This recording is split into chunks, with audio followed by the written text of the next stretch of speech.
episode 3 of the Darts World Weekly podcast. I'm Harry Masterson. And I'm AJ Urmston-Toft. How are we this week, AJ? Yeah, all good. Getting ready for all the darts festivities. I mean, we've had seasons starting now on the PDC and we've had 2 Players Championships going and just getting ready for Q School qualifier in Cholton on Saturday and then potential tournaments in the future. There's been many activity going on in the world of darts at the minute, and I think the perfect place to start is the recent 2 Pro Tours. To the news, and we've obviously just had the first 2 Pro Tours happen this week. Luke Littler on his first Pro Tour appearance, winning on his debut, and then recently, just now, actually, Gary Anderson has claimed the second event. He, in fact, missed 2 darts at double 12 for a 2-9 dart legs in the final, and he also missed a double 12 in the semi-final against Peter Wright. And talking of 9 darters, there was 3 in yesterday's competition, Leighton Bennett, Luke Littler and Mickey Mansell all finding perfection. And I mean, what start to this year's Pro Tour, AJ? I mean, to start off with a boom from Leighton Bennett and then a nuke from Luke Littler, and then it's spun off into a tornado with Mickey Mansell. I mean, 3 9-darters in the first Pro Tour just shows how everyone has been practicing and how everyone's been eager to start. And what a start to the year for, all the players involved. I mean, it's been great starts for the new tour card holders. A few earlier people would say upsets with Dave Chisnell crashing out the first round to a new tour card holder. Let me get his name. Michel Toretta. Yes, the Italian tour card holder. And so to say, the class of 2023, as previously stated in Darts World, not a lot of them made big starts, but you've got to say everyone's been really eager, and you can see some of the averages coming in are eye-boggling.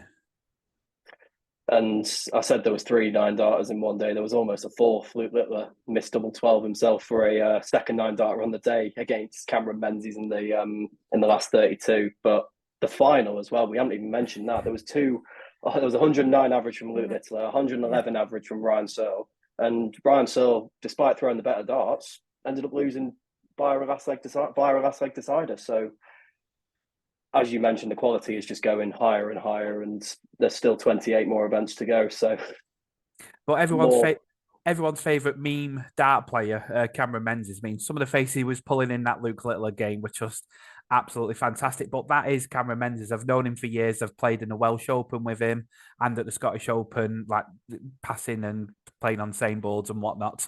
And he's always been a character. But I mean, it was every face thrown, and every dart thrown. It was great to see. But yeah, Luke Littler is just, as we predicted last week, has hit the ground running.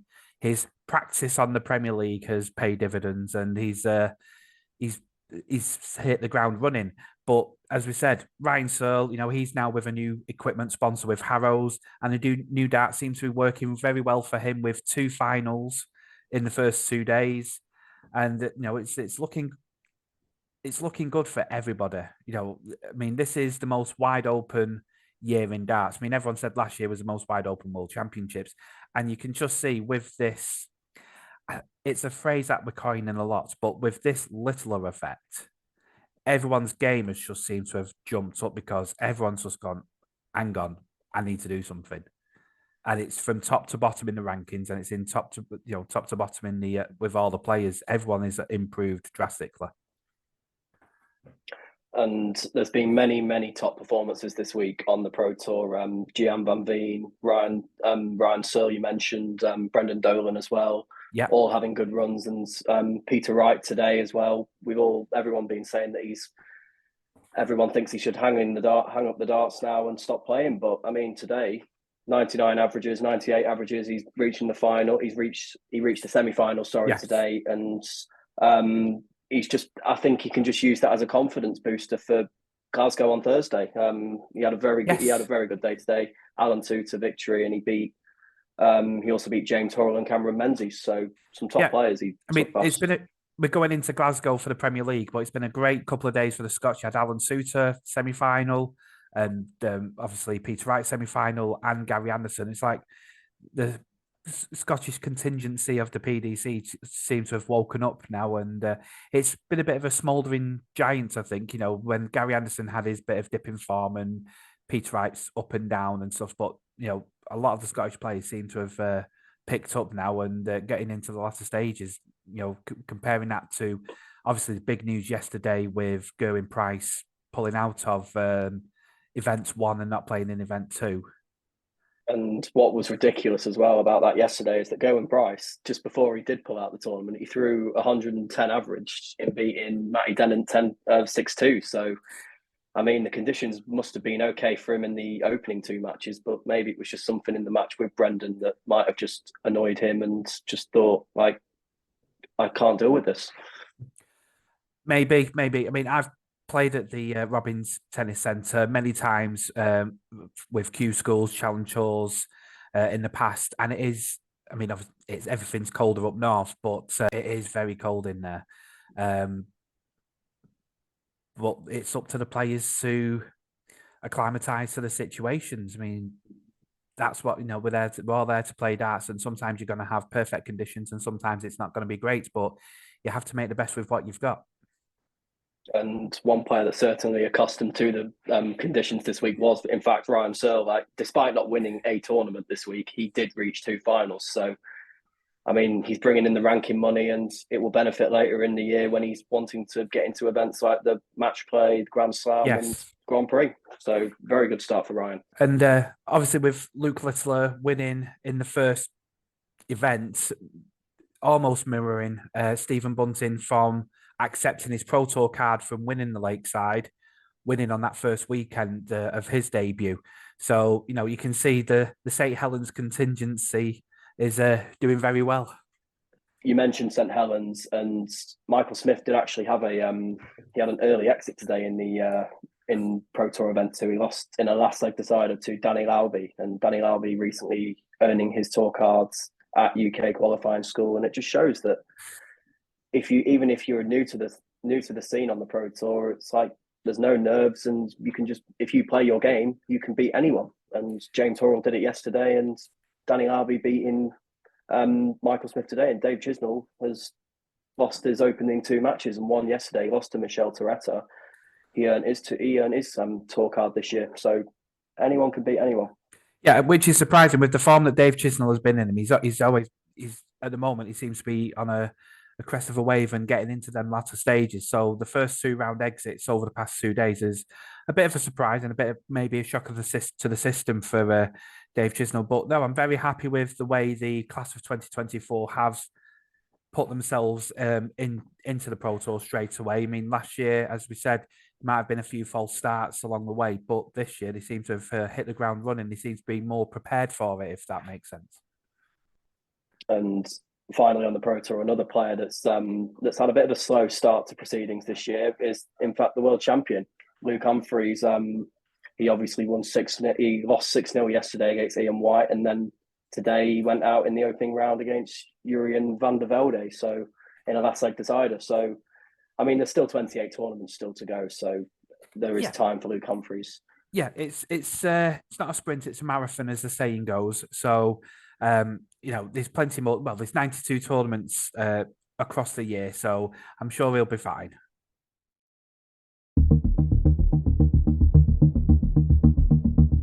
Moving on to the Modus Super Series, and we are now in Champions Week for the 12 weekly winners. Tom Sykes is the man to catch at the minute in Group A. He's only lost just 1 match since he started playing yesterday. Scott Taylor's the only one to beat him, but them 2 had an absolute cracker of a match yesterday, both of them averaging over 102, and Sykes came out a 4-2 winner with 109 average. So the quality even off the PDC stage is through the roof at the minute. Yeah, there's been some exciting games, and the Northwest contingent with Scott Taylor and Dave Evans, both doing reasonably well in them fields, and it's going to be a very, very interesting week this week. Champions Week always is, and I'm looking forward to the finals on Saturday. And Scott Taylor has has had a very, very good start. Even though he's not top of Group A at the minute, he's 4 points. He's considerably clear, of the remaining players at the bottom after 2 days. So he might not qualify via winning Group A, but he'll be definitely feeling confident going into Group B on Thursday and Friday.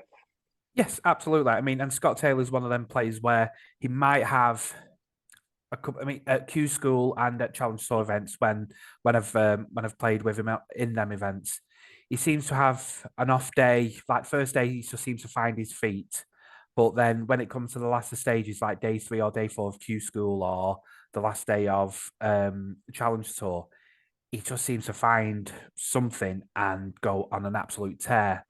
And but he's started reasonably early with the big averages. But I think as the week goes on, where it comes to gut check, he's always there or thereabouts, and always seems to find the results needed. Moving on, one competition that's coming up this weekend is in fact the Scottish Open. The WDF will once again be heading to Normandy Cosmopolitan Hotel in Renfrew, and one player that will be looking to continue what has been a very, very strong start to her campaign in the WDF this year is Bo Greaves. She won the Dutch Open a couple of weeks ago, and she'll be hopefully looking for another successful outing in Scotland this weekend. But there'll be other players in the mix, like home favourite Lorraine Hyde will be wanting to use the home surroundings to basically carry her to a win, and her first win in the Scottish Open. Yes, and unfortunately, defending champion Dieter Hedman is playing in the seniors. She'll be playing against Martin Adams on the Friday, so maybe it's time for a new name on the trophy.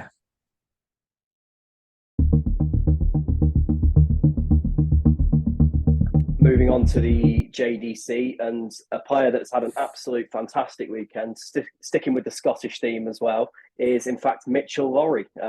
3 Development Foundation Tour titles this weekend, and he included a 10-dart leg in the opening final against Jack Howarth. But I mean, he had some tough matches on the Saturday. He won both finals via a last leg decider, and in the second final against James Morris, he was 4-1 up, and James Morris, well, fair play to him. He fought back and levelled it at 4-4 and gave himself that chance in the final leg. But a very strong weekend for Mitchell Lawrie. Yes, and capping it off with signing a new deal with Target, which is excellent news for him. And you can see the development in the youth game, which is something that we're going to be going into great detail at the end of the month with our podcast special. Over the weekend, I've been doing a bit of filming at various academies and speaking to various people involved in the JDC and former players from the JDC era going into now. It's very exciting to be a youth dart player. I wish I had these opportunities when I was a kid. And, as I said, don't want to go into spoilers on the podcast special, but the game has dramatically changed in the youth and for the better. Don't forget, guys, as well, the Darts World special episode where we're going to be filming in St Helens Darts Academy will be released on the 29th of February. So don't forget to listen and watch out for when it does drop. Yeah, it's going to be an interesting episode. Obviously, I started playing darts in my youth, which I believe was many, many years ago. And it has changed dramatically for the better. So been looking forward to releasing this. So it should be a good watch. So that was the news and of tournaments that have gone by over the past couple of days and over the weekend. But obviously, this is the Premier League.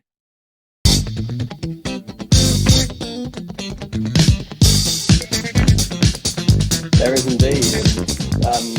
I remember last week you called that Michael van Gerwen was going to win in Berlin, and we both said that Luke Littler and Michael van Gerwen would be in the final, but two missed starts at double 10 from Luke Littler, punished by Michael van Gerwen, and he's off the mark as defending champion this year. 5 points on the board, second in the league. He'd be very happy with his work last week in Germany. Yeah, and again, it was a fantastic night of darts. I mean, the averages were fantastic, and the games were all very good. The first round or quarterfinals, whichever you want to call it, the standard of this year's Premier League so far. I mean, night 2, it's been tremendous, and it's getting a lot more fans in. I mean, I'd like to see the viewer numbers. And one, and you mentioned the quarterfinals. One game which particularly stood out to me was Go and Price taking on Michael Smith. Both players didn't make the final on the night, but they weren't short in relation to treating the crowd to a few special roof raising shots. Both players hitting the big fish, I believe, in that match. So yeah. Yes, fishermen's friends all over for the crowd in Berlin. But going into the Predictor League, a fantastic night in Berlin for MVG. But was it a fantastic night for both of us? So first match, MVG versus Nathan Aspinall.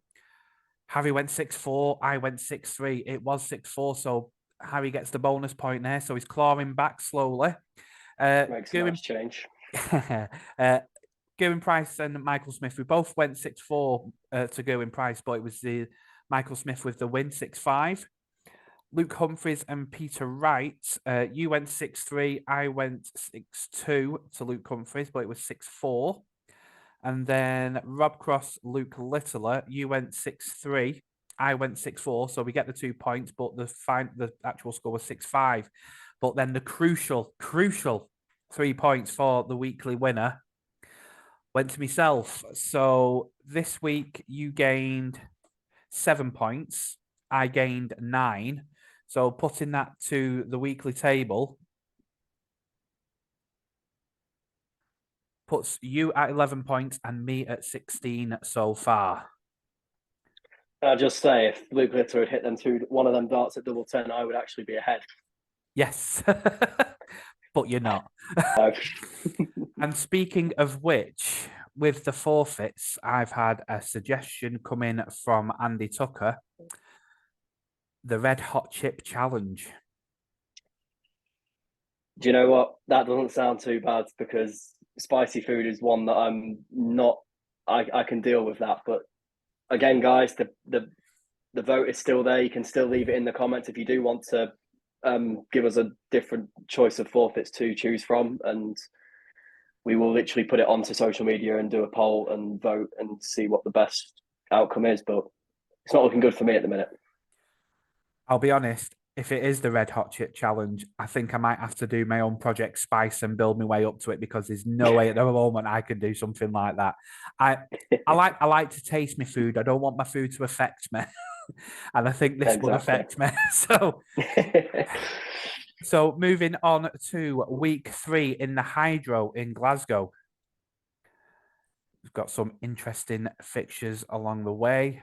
So week 3, we have Rob Cross versus Michael Smith, MVG versus Peter Wright, Nathan Aspinall versus Luke Humphries, Gerwin Price versus Luke Littler. So game 1, Rob Cross, Mike Smith. Who have you got and why? Okay, I know Michael Smith has had a really, really good start to the Premier League. He obviously won night 1 in Cardiff, beat some top players on the way, and last week he got the win over Gerwin Price again, and then fell short in the semi-finals. But I'm actually going to go with Rob Cross to win this match. I do think Rob Cross has not. He reached the semi-finals on the opening night. He did lose in the quarters last week, but I don't know. I just feel like he's due another win, and he has played well in the last. He played well in the Pro Tour despite not making the quarterfinals. But I am going to go with Rob Cross to win 6-4. Oh, straight away a difference of opinion. I've gone the opposite way, same score. I've got Michael Smith seems to be at the moment more comfortable on the stage than he is the floor. Rob Cross has always been a tremendous floor player, back from the Challenge Tour. But I think the bit of extra stage presence that Michael Smith has, I think he's got to win that 6-4 instead. So game 2 is MVG and Peter Wright. My turn to pick first. I can really only say this going one way, and apologies to Peter Wright fans out there, but Michael van Gerwen is on a tear at the moment, and that bullish bravado is just making him bigger and bigger, and he's turning into a bit of a monster at the moment, with being in the finals and multiple events on TV. In Scotland, he'll want to upset as many people as possible because he loves doing it. And I think 6-3 MVG over Peter Wright. As you mentioned, though, he's been the top. He's been the best player in the PDC so far this year. He's won the Dutch darts masters already. He won last week in Berlin as well. He only missed 3 darts at double in his win over Nathan Aspinall last week, and I just think he is the man to beat at the minute in the Premier League. But I do actually think this will be a lot closer than you think, because Peter Wright is coming into this on the back of a decent run in the Pro Tour this week, and as you mentioned, he has got the home fans, so I think it will be close. I will say Van Gerwen to also win, but I'm going to go with it to be 6-5. Oh, interesting. So next game is Nathan Aspinall and Luke Humphries. Harry, who've you got and why? I think the Asp is going to get his first win in the Premier League against Luke Humphries. I think he's going to win 6-4. I think Luke Humphries has had a bit of a tough couple of days in Wigan. Lost in the second round yesterday to Ian White. He lost in the opening round today against Van der Velde. And I think Aspinall, just the fact that he's not won in his opening 2 matches, he'll know that he needs to get points and fast. And I think he will win this game 6-4. I've almost gone the same for the same reasons. I've just gone that there'll be, 6-5 rather than 6-4 to Nathan Aspinall. I think, obviously Luke has been playing well, but I think it's just maybe the realization of being the world champion might have just sunk in a little bit, and he just might be relaxed a bit more. But, I think Nathan, as his dogged determination in matches, I think this might be one where he really amps up and turns up at long last. And finally, Gerwyn Price versus Luke Littler. This should be interesting. It's my turn to go first on this one. So I have gone with Luke Littler winning 6-5 by the odd leg. You see it being a close game. I agree with who you say is going to win. I do think Luke Littler will win. Even though he lost it was a close game as well today against Radek Sagansky, even though he did fall short in the last leg decider.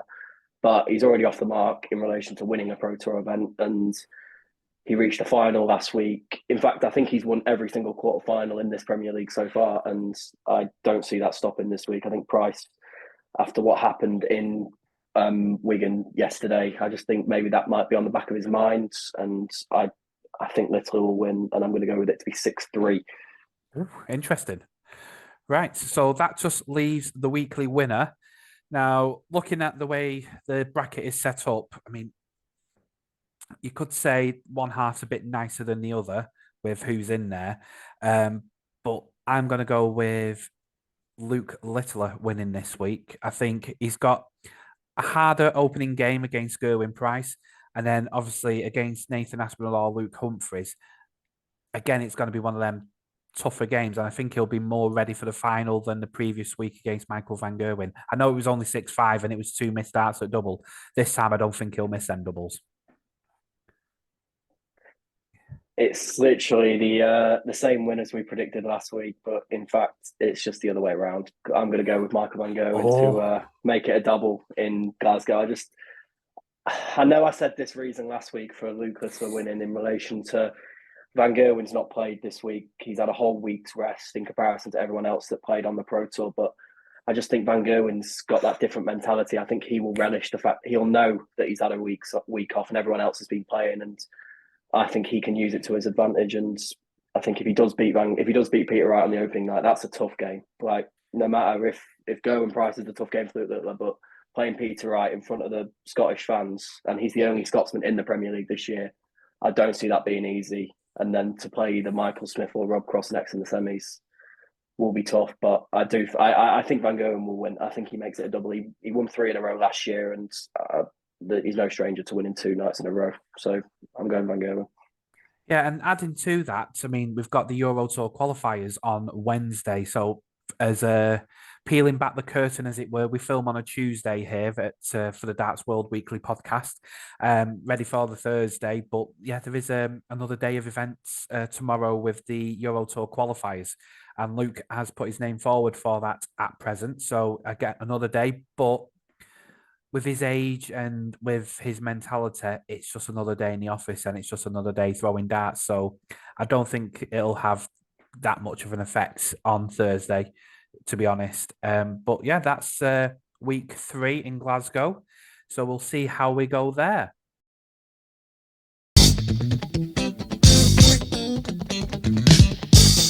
So that was the Predictor League and preview of the Premier League itself in Scotland.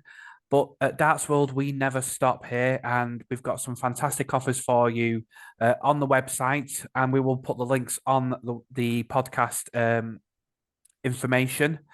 At the moment, you've got the DW50 bundle, which is a year subscription plus a limited edition DW50 darts set, which is the gold darts with the Darts World flights. And for £100, it's less than £10 a month, and you get a fantastic set of darts, and you get your monthly subscription of the best and most original Darts World magazine.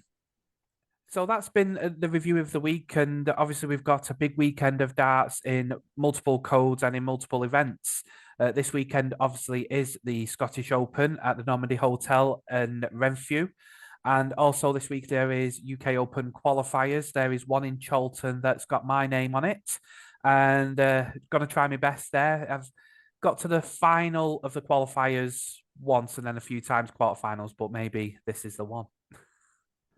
We've seen many different players already qualify via the Riley's competitions. Connor Scott, Ash Coleman, Johnny Haynes all qualified, and I'm hoping, AJ, that you can add your name to that list, and yes, we'll be seeing you in Minehead in March.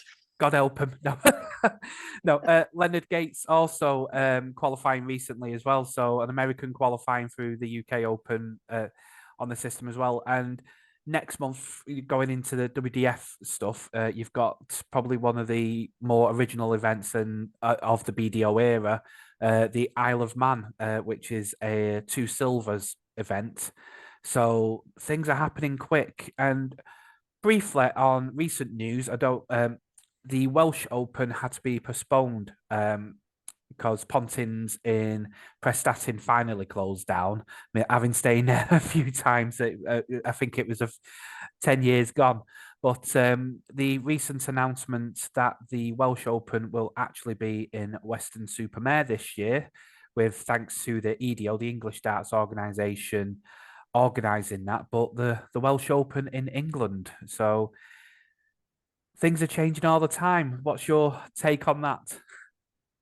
I mean, I don't think the Welsh contingent that are listening into this show, or any other player, any other Welsh national, will be happy with the fact that their own competition is being held in England. Like, that's just, I mean, how would we feel if a English Open was held in Cardiff? Like, I don't think it's a smart move. And I mean, I feel like the backlash from it this year might force them into relocating the tournament again next year. We'll wait and see. I think it's been a case of where the Welsh Darts Organisation may have been surprised with this closure of Prestatyn, and they've asked for help. But to get a location like that where there is so many people there with the chalets and such, there's not been really other locations that could fulfill that in Wales. I mean, but there's other options. I mean, you could have had it in Cardiff. There's plenty of hotels there. But again, they like this package deal where there's multiple events going on at the same day. Whereas with the British Open and the British Classic being at Bridlington, again, you've got more B&Bs and stuff like that in that neck of the woods. Maybe in Wales, you haven't got an area where 600 players en masse can, enter that area for logistical reasons. But I think, it's at a Pontins, so it's staying within that branding. But no, I agree. It's going to be weird not being at Prestatyn this year, but Weston-super-Mare is a lovely part of the world, and especially in August where it's been moved to, it's going to be a lovely day for darts. No, and I think as well the fact that if there's you have to take into consideration all the players that are going to be playing in it, and if they're you have to take into consideration the accommodation and facilities and all that, and if there was nowhere in Wales that could fulfil that to the maximum, then I mean, you've obviously got to think about relocating elsewhere, and if it means being in England, then it has to be in England. Yeah, hopefully it'll be back into their father's land, as they like to say, for next year. But with that is game, shot, and match for this episode. I've been AJ Urmston-Toft. And I'm Harry Masterson. And we'll see you next round.